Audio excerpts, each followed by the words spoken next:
So அதனால இந்த தீய சக்தி, தூய சக்தி இன்றைய காலகட்டத்தில அவருக்கு கை குடுக்காதுன்னு நெனைக்கிறேன். 3வதாக நம்ம பேச வேண்டியது என்னன்னா, அவர் வந்து திருப்பி திருப்பி அந்த தீய சக்தி, தூய சக்தி சொல்றதுக்கு காரணமே என்ன சொல்ல நெனைக்கிறாருன்னா வந்து ஊழல். ஊழல் நிறைந்த ஆட்சி. இன்ஃபாக்ட் இன்னைக்கு ஒரு படி போய் அவர் வந்து அதிமுகவும் ஊழல் கட்சின்னு தான் சொல்றாரு. ஆனா அட் தி சேம் டைம் அவர் வந்து திமுகவுக்கும் அவங்களுக்கும் தான் திமுகவுக்கும் தாவேக்காவுக்கும் தான் போட்டின்றதையும் சொல்றாரு.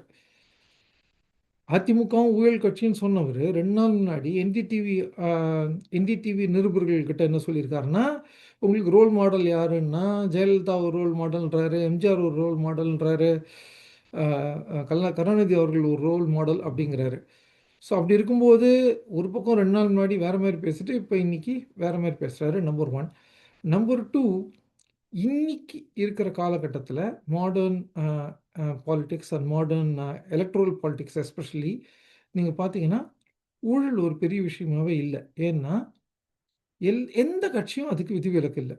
நீங்க பார்த்தீங்கன்னா, தேசிய கட்சியா இருக்கலாம், இல்ல மாநில கட்சியா இருக்கலாம், நீங்க பார்க்கலாம். எல்லாருமே ஊழல் குற்றச்சாட்டு